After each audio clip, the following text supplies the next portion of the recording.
Good morning, dear student. In today's class, we will discuss about the analysis and design of building frame.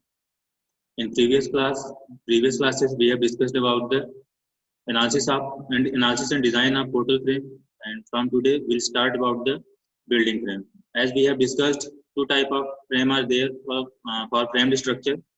First one is portal frame, and second one is building frame. So we have discussed about portal frame. Now we will discuss about building frame.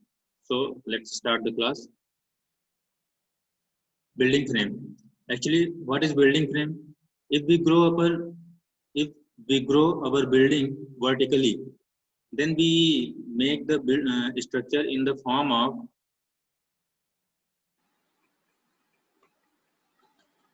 we connect beam and column rigidly in the form of multi-way and multi-structure.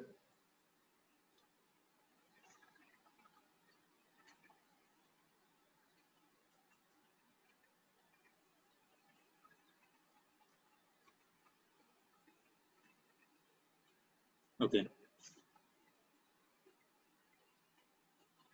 So if we are growing our building in vertical direction, as due to the increase in population, growth of population, the city is expanding, and if we do not want to move out from the main location of the city, at that condition, we have only one choice: grow our building, develop our building in vertical direction, and increase its height, its story. At that case, we make the structure in the form of multi-bay and multi-story by connecting beam and column with rigid joint. Suppose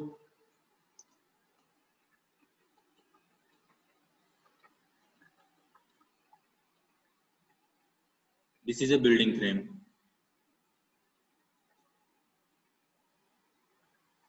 Here the frames in portal frame, we study about a single frame like that, and the slab may be of sloping nature also. But here we are adding a lot of portal frames, like we are interconnecting beams and columns rigidly in the multi-bay and multi-story pattern. Multi-bay means 1, 2, 3, and so on.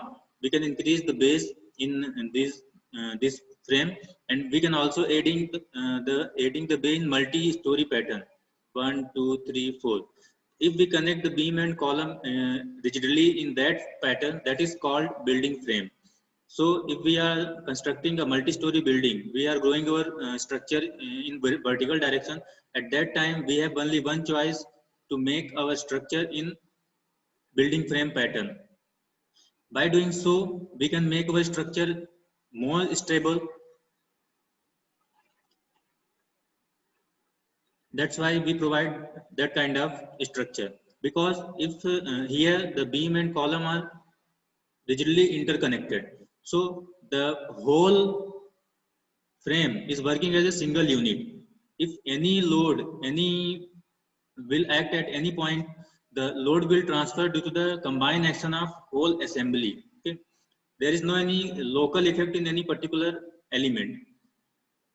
That's why that type of structure are more stable, and they also provide the more stability at the time of higher wind condition, higher wind situation. If the wind is blowing flowing with a considerable speed, and at the earthquake prone areas. So we prefer that type of structure for the multi-story building. Okay. And here, if we go for design and analysis of that type of structure, suppose we have a plan, a multi-story building plan like that.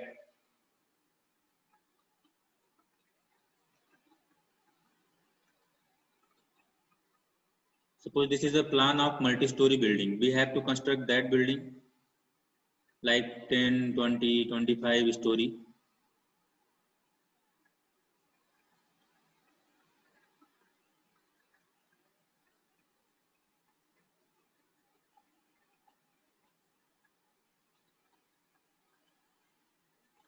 Like that. That is a plan of any structure, any multi-story structure. Here we can say a lot of number of beams are interconnected, and at the junction there are columns also. Okay. So in this type of multi-story building, the load from the floor passes on the beam, and by beam passes through on the column, and through column they transfer to the footing. So at that situation, we select any frame, similar frame, and place like that. Here is the elevation view of that particular building. So frame will look like that, and here we have to analyze and design that particular plane frame, and with the help of analysis and design of this frame, we can design the whole building, whole structure here, right? So how we will do the analysis and design of that particular frame. Okay, so we have already studied the analysis of multi-story frame, so a non-solid type in structure analysis. Okay, so we know about the analysis, how to analyze a multi-story structure, and how to calculate the bending moment and shear force and axial force on various element of that particular building frame.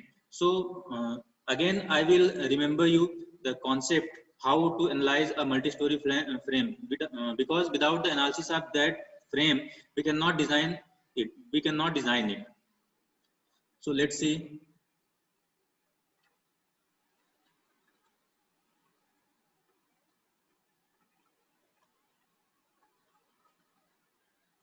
Analysis and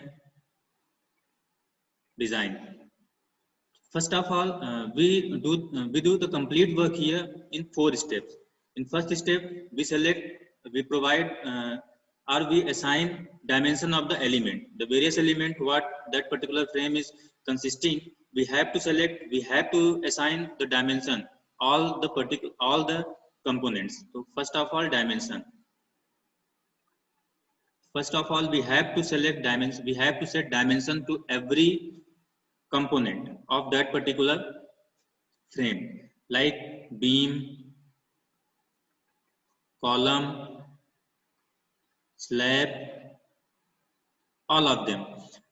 And we will do this work. We will assign dimension on the basis of various parameters. As we have already studied, we have already learned in RCC1 how to set dimension of beam, dimension of column, and dimension of slab. So if the concept is clear in our mind, we can very easily set the dimension of various parameters. Like if we talk about beam, we have to select width and depth to that particular beam. For that, first of all, we set depth of beam, which we will do on the basis of thumb rule. And the thumb rule is what?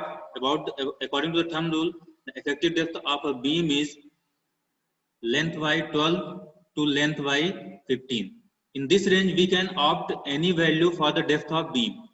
And remember one thing, that is the approximate work. Okay, we cannot assure that that is the exact value. The dimension of beam may be changed later on when we will check for the design for the limiting values. Okay, but most time these dimensions are permanent nature. In very rare case we have to change these dimensions. Okay, so that is the thumb rule. If once we get the depth of the beam, we can choose a effective cover like 40 mm, 50 mm, and we can calculate overall depth, that is effective depth plus effective cover. Generally we consist effective cover 50 mm most time. Okay, and once we get the overall depth of beam, we can calculate width of beam, and the width is kept as 1 by 2 to 1 by 3 of depth. Whatever depth we have calculated here, the width is 1/2 and 1/3 of that particular depth. By doing that, we can set width and depth of that particular beam. After that, we will decide the dimension of column. Column dimension is chosen. Column dimension is fixed by the according to the beam and according to the architectural considerations. Okay. Once again, we will set that particular dimension on the basis of load, on the basis of minimum criteria, minimum percentage of steel, and that is the temporary or approximate depth. These particular dimensions may be changed later on. Okay, So here, according to the beam, we can select, we can assign a dimension to the column. And next one is slab. Slab dimension, slab depth is also selected by the, also fixed by the deflection control criteria. And first of all, we have to check the nature of the slab, what kind of slab we are dealing with, right? Like one way slab or two way slab. What kind of slab we have? According to the type of slab, we can set the dimension on the basis of depth, LYD ratio. Okay, like for one way slab,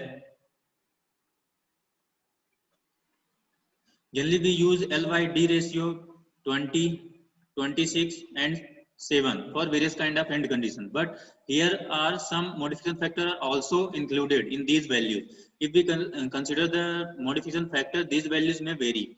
So on the basis of that condition, we can use LYD ratio from 25 to 30 for one way slab, and for two way slab, LYD ratio is 30 to 32 or 35 for two way slab.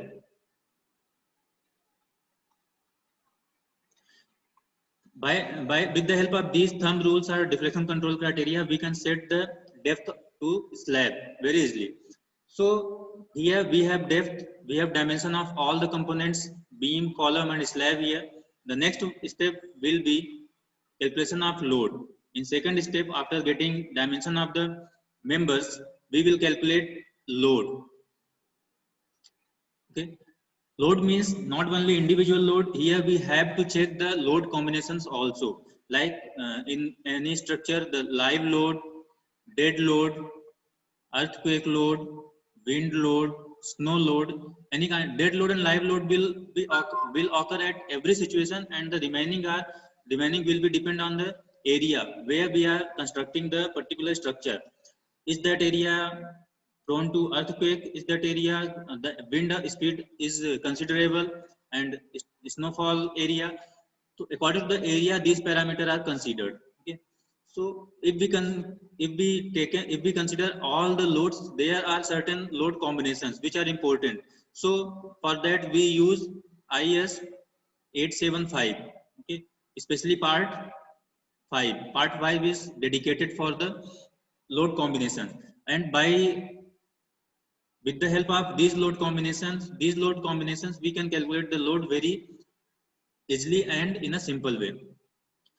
Then after calculating load, if we get load, in third step we do analysis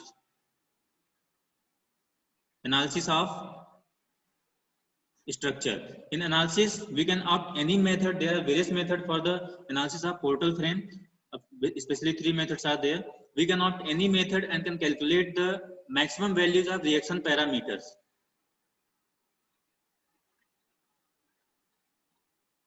These reaction parameters are like bending moment, shear force, axial force on column. All these parameters we have to calculate, we have to find in analysis. And once we get these parameters, we know what the critical values of these parameters in our structure. After that, we will go for the design. In fourth step, we start our design.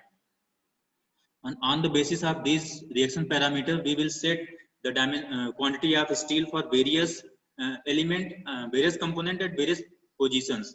Like if a beam have two type of bending moment at span and support, we have to calculate the steel for span and support self. Okay, so this is the step of design, complete design of a multi-story building frame. Next class we will discuss about the complete design with the example. That's all for today. Thank you.